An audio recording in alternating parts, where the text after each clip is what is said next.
1. Happy New Year! Woo! 2020! Vision, baby. It's 2020, guys. 2020. 2019 is gone. It's gone. She gone. She gone. Happy New Year, you guys. Happy New Year!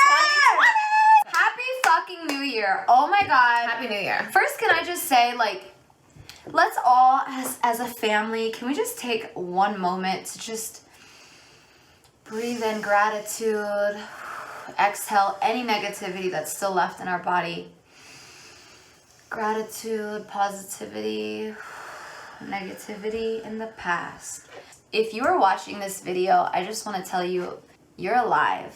How amazing is it that we're still alive today? We're still breathing. If you have a roof over your head, food in your fridge, Friends that love you, family that loves you. and even if you feel alone, even if you feel like, you don't have a support system and you don't have people that love you and that are around you, we want you to know that you guys can find a friend in us. You're not alone, and we want you guys to let us know, what's going on in your lives and what you're struggling with. But you're not alone, and you are alive. And let me tell you right now, I am a firm believer that if you are breathing, that means purpose. You're meant to be here.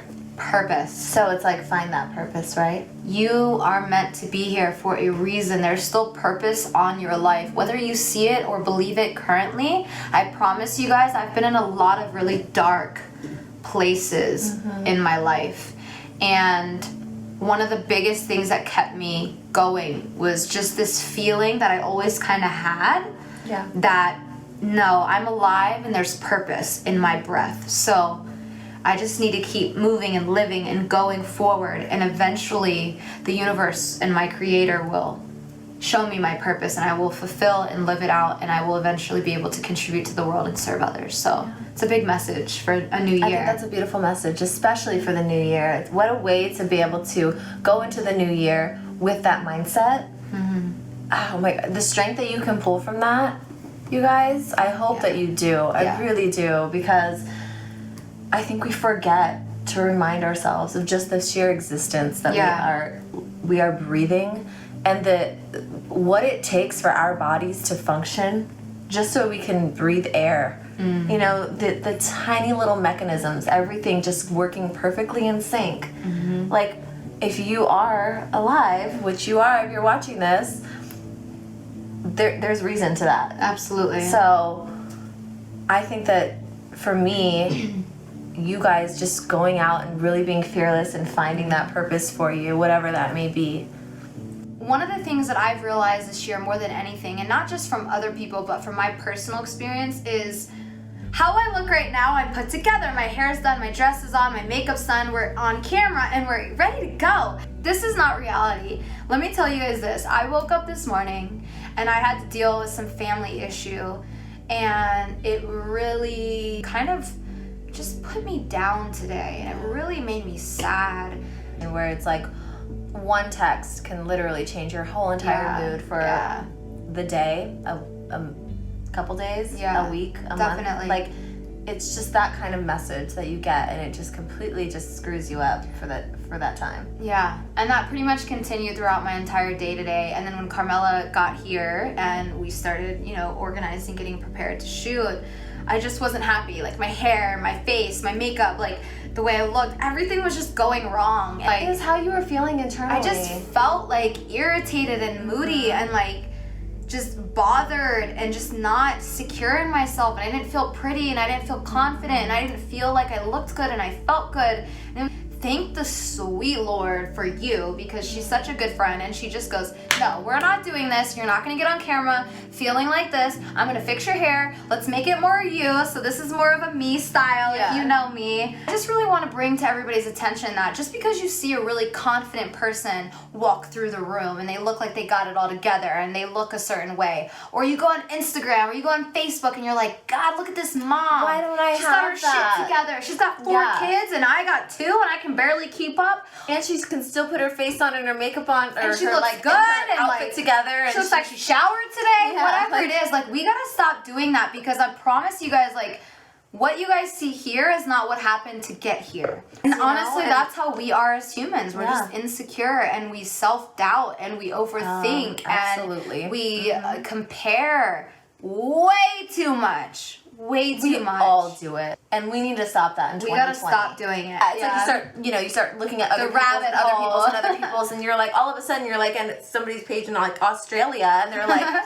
and you're envying them. Yeah. And then you're feeling bad about your life when you should be focusing on the blessings that you have in your life. Yeah, gratitude. You know, I've actually thought about like I need to start posting like some of those real moments of like me in my closet because I'm just feeling like the worst mom ever. I'm not giving my kids the life that I feel like they deserve.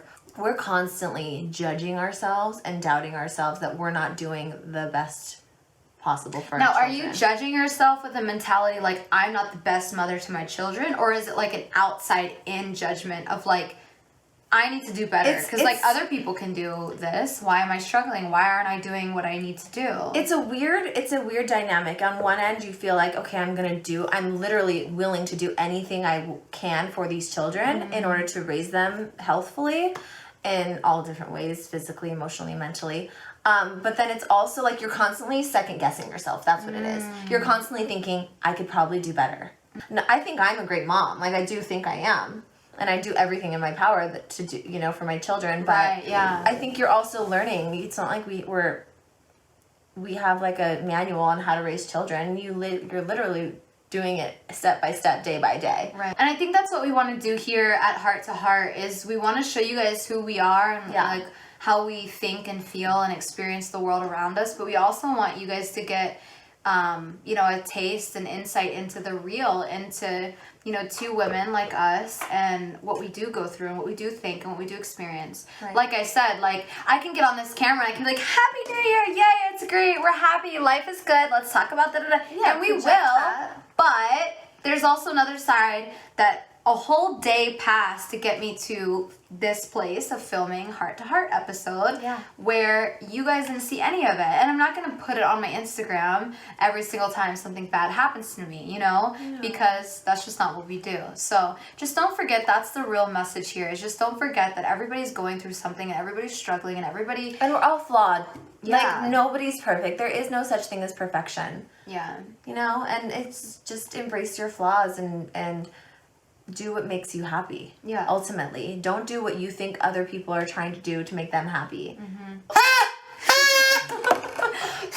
Can we lighten this shit the fuck up? I just got real on these hoes. Oh my god. More champagne. Yeah, let's pour champagne. I was reading this book. It's called Option B. And I can't remember it. Basically, it's about this. The author is, it's like her story about like finding another option to cope with like the tragedy. It's a really good book, and basically she loses her husband when they're on a vacation. Wow. And he has a heart attack. Yeah. He was supposed to meet them for dinner, and like they left their kids at home. They're on this wonderful vacation, like anniversary vacation. Oh. He's in the gym. He's like, I'll meet you guys for dinner. They're going to meet another couple. She's waiting. She's waiting. She finally goes and checks on him. He had passed out on the treadmill and he ended up dying. This is her story about recovery. She says something in the book that I thought was really cool, and she talks about the golden rule. You know the golden rule? Mm-hmm. The golden rule is do unto others as you would want others to do unto you. Got it? Yep. She talks about the platinum rule. Do unto others as they would want done to them. Mm-hmm. I'm not going to treat you how I would want to be treated because I'm unique. And how I deal with things and how I need to be treated is probably completely different than how you cope and how you need to be treated, right? It's true. So having enough awareness to be like, I'm going to treat you how I think you need to be treated in this situation. Because it's unique to you. Because everybody's an individual. Yeah. And what works for me might not work for you, and vice versa. You say, hey, Carm, I'm going through something right now and I just want to be alone. And I'm thinking, oh man, when I'm going through something, I need people, so I rush over here. And you literally just told me I need to be alone because I'm going through something. Right. And I'm like, That's here tricky. I am. That's here tricky. I am with a basket of stuff. And I'm like, I need to be here for you. Tell me everything.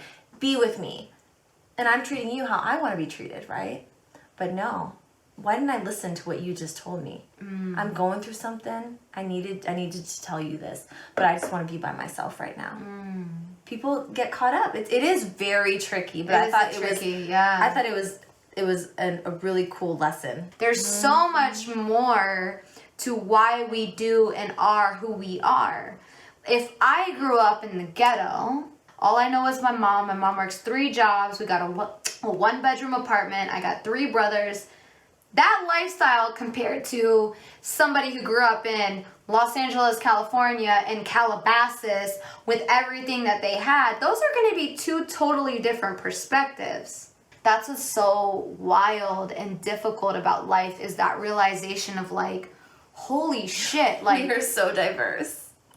It's so... Now put it every single state and every single city and every single town, and every single community and every single household and every single personal experience. I mean, it just goes like this to where it's so minuscule you can't even tell. I feel like that's the problem that we're having in the world right now, is that... You're so right. You know, we're just like, and you just get to a point where it's like, we don't know how to understand each other. We don't know how to handle it. We don't know how to understand each other. Oh, that hurts. You felt that? My heart. Yeah. It's like Mount Everest, and we don't even have hiking boots. You know what I mean? Like, that's a great analogy. Oh my God. And it is so true. We're not even given the tools. But you know what I do think? I do want to say, I think that that's why platforms like Heart to Heart, amen, girl, what Jada Pinkett is doing at Red Table Talk on Facebook, this is why these conversations, I just feel like it's so valuable and it's so imperative to how we evolve and continue as a human race. Absolutely. We have to start talking about it. I mean, just what I've learned from watching Red Table Talk about white privilege. Oh my, yeah. I was never taught that. I never had that thought process. Yeah. I never even put 2 and 2 together in all 30 years of my life. And here I am now in my 30s going, whoa, I do have white privilege. And all these bells start dinging and clicking, and you're like, I know.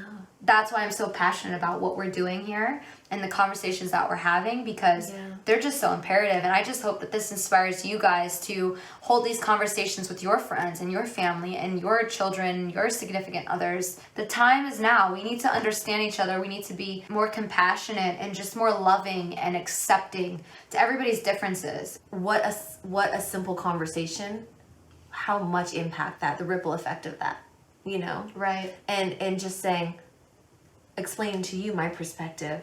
I didn't know that you experienced that. Oh my gosh. I was ignorant. I didn't even know that was a thing. I didn't even know that it existed and you in can't, my universe. And you can't act like we all know everything. We're not all-knowing beings. No.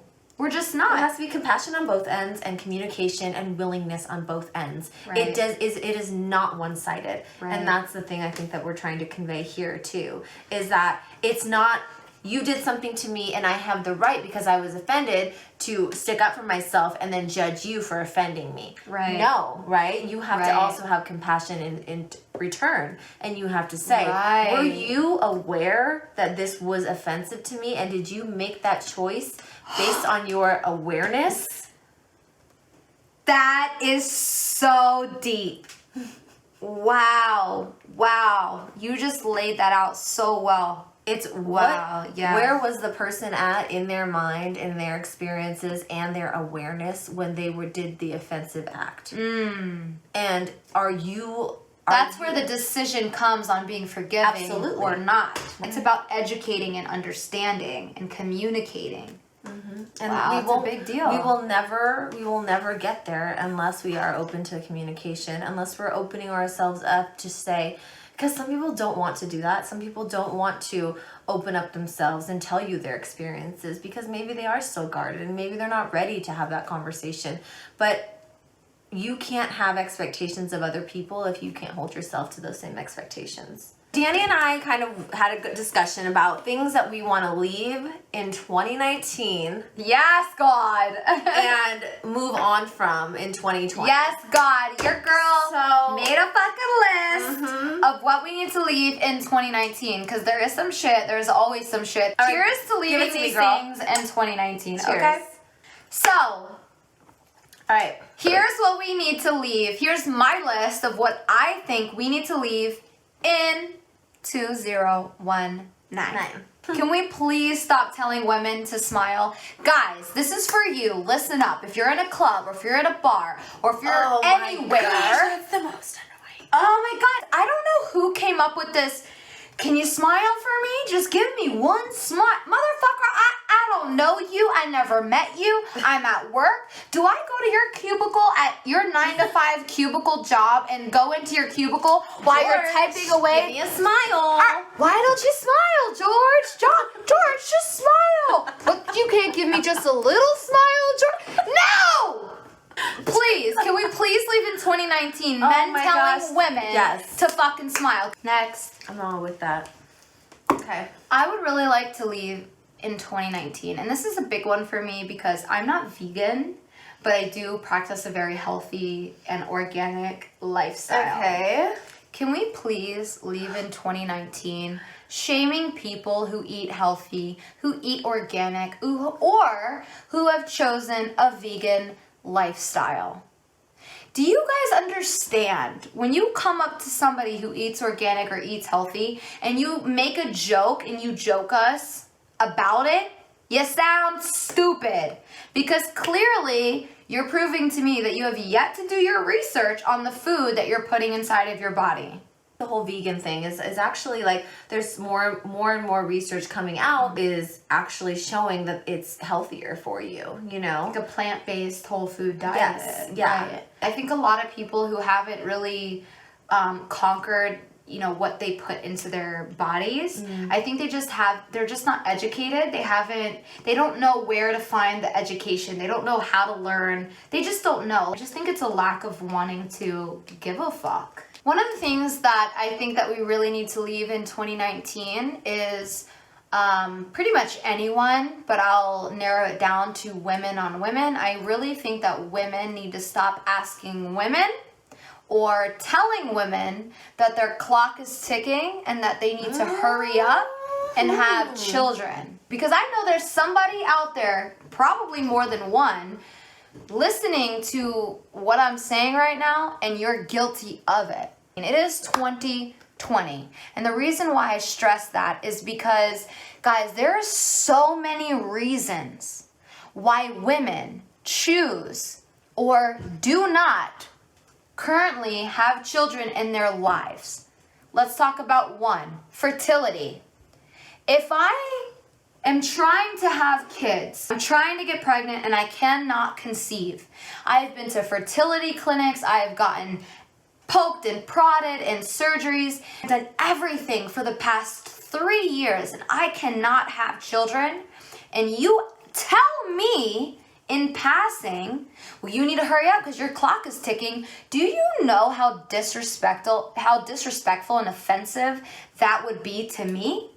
It's none of your business. It is my right to not share certain information or personal experiences, personal trauma and turmoil. It is my right to keep my own personal life personal. As much as I want to have a kid, I've tried and I can't. That's one. Two, what if I have gotten pregnant multiple times and I had multiple miscarriages? That comment is making me feel a certain kind of way. Or, let's just simplify it. What if I don't want kids? What if I'm not like you? Your favorite color is purple. My favorite color is blue. Is there something wrong with me because my favorite color is blue and yours is purple? No. It's just a preference. It's a lifestyle choice. And just as much as it's your right to like the color purple, it's my right to like the color blue. That is something so personal.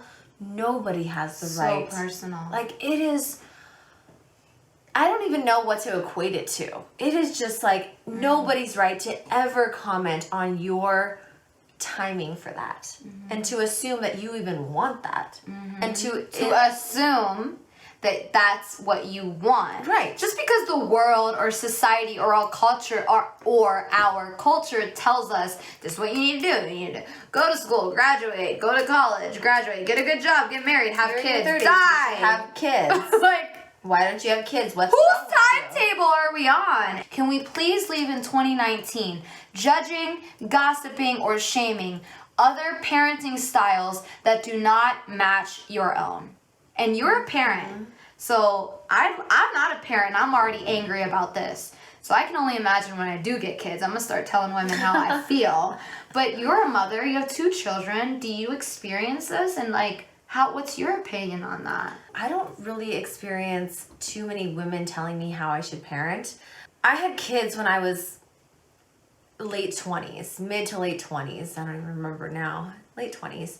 And obviously a lot of my friends didn't. And so it's like, socially, it's a huge change you have to adjust to. Right. You know, like I no longer have that freedom to just do whatever I want, to think of myself. Right. I am now responsible for another human being and their well-being and their safety and everything. And I don't really believe that you'll ever know until you have your own child. It's just something I would never expect anybody to know. I would never put that on them as if I think that you should know how it is. I've come to the realization that I get my friends say things that they think it's going to be easy. Oh, just bring your kids. Come to lunch with me. Just bring your kids.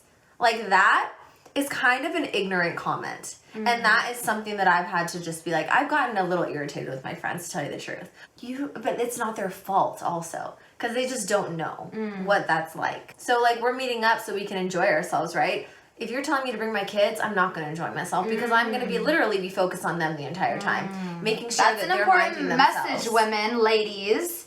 If you're asking somebody, if you don't have kids and you're asking somebody who has kids to come and do something with you and bring the kids, you're not understanding the mentality of that. Hey, my focus is going to be, don't touch that, don't do that, sit down, eat your food, what do you want? Okay, I'll take you to the bathroom. You're not thinking, you're not realizing, like, I'm not engaged with you as if I had no kids or they were with their dad or a babysitter or whomever and I was alone. It's totally different. It's totally different. And, like, the thing is also, like, me being the person that I am, I'm also not going to sit there and bash you for not understanding that because I know that you will never know what that's like. That is an important message of the day. Thank you, because there's 2 valuable sides of the story. There is. It's one side of the mother treating other women who don't have kids like, oh, she doesn't have kids. You'll know. You don't understand. Yeah. She doesn't know that, I had to do this, that, and the third with my kids. Like, guys, I don't have kids, and I've heard those comments from my friends personally, and it's very offensive, and it really hurts my fucking feelings. And it's like, whoa, hold up. So you're faulting me because I've yet to experience what you've experienced in life? Like, that's not fair. You know what I mean? That's not okay. It's not. You can't expect people to just know and be and just fit what you want them to fit. It doesn't work like that, and vice versa.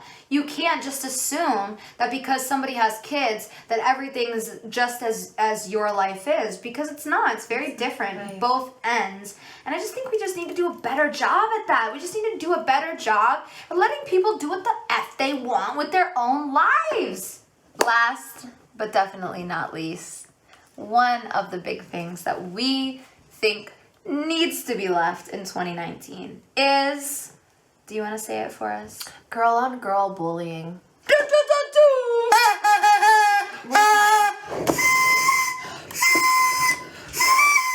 Can we please stop with the girl on girl bullying? Can we just stop having can we have meaningful conversations? Instead of gossiping. Can we just stop having conversations about what so-and-so's doing in their life? I am so tired of girls sitting, wasting my entire conversation, my time. Guys, this is why she's my friend. I really just feel like my time now is being wasted. If you are one of those friends for me, we're probably not going to be hanging out a lot in 2020. Like, honestly. True. And, like, I don't feel bad about saying that because my time is valuable and I'm putting a lot of effort into what I'm passionate about, and I know that's going to take a lot of energy, and I just don't have time. I want to know about you. I want to know about what you're doing. I want to know about what aspirations and dreams you have and how you're tackling those. And I want to know how we can move forward and uplift each other. I do not care about what so-and-so Susie is doing in her life. Maybe we don't agree with the way she behaves, or maybe we don't like the way she's boisterous, and you know what I mean, and it makes us feel uncomfortable about our situation. Whatever it may be, stop wasting our time.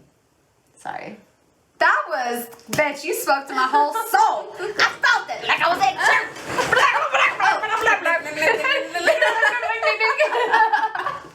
You better preach. I didn't need to say nothing. I mean, that's... I think a lot of times we don't actually want to gossip. We don't actually want to talk shit, but we do it because it creates camaraderie and it creates like, oh, we're friends. Like, oh, I just need to do this to fit in.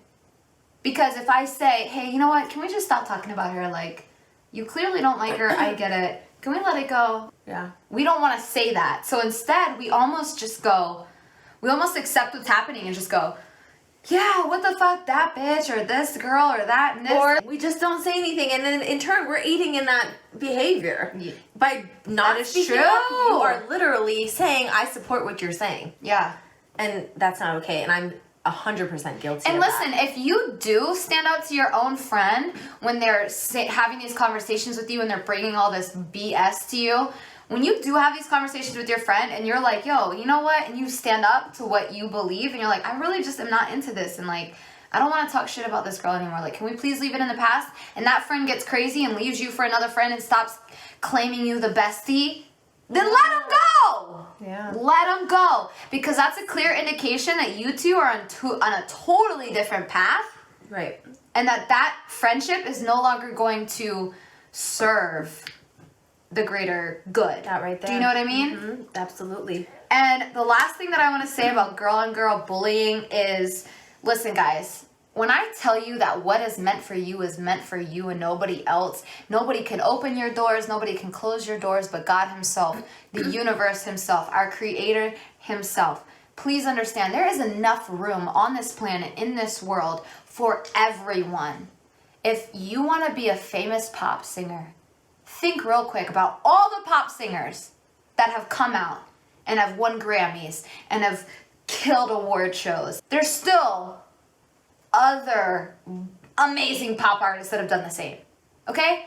If you want to own your own business, okay, you want to be a clothing designer, and somebody else comes along and they have their own clothing line or they have their own retail store. Mm-hmm. There is enough room for everybody. What makes you you is unique to you. You're different than them. Your choices, your decisions, your creative input is all different. Guys, there's enough room for all of us. Stop ganging up on other women. Please. It's like, we gotta let it go.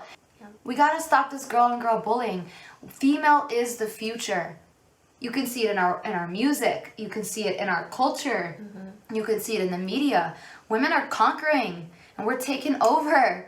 And it's all about equality and unity and oneness. So let's just keep that out there. Girl on girl bullying, we gotta stop that shit in 2020. Leave it in 2019. I mean, and it doesn't even have to be necessarily girl on girl bullying. That's just something that we've observed, and you know, we're women and we've observed that and we've experienced that. It could just be bullying in general. It could be guy on guy. It can be woman on man. It can be man on woman. Like, it doesn't matter. Like, just stop bullying people. Focus on yourself. Focus that energy on yourself and uplifting yourself. Right. So in turn, you can uplift others. Like, that's what it's all about. Like, we're not here to feud. We're not here on this short term of our lifetime to feud and to be unhappy and to have hate. Like, why? Like, let's love and uplift and inspire and motivate and support. Yeah.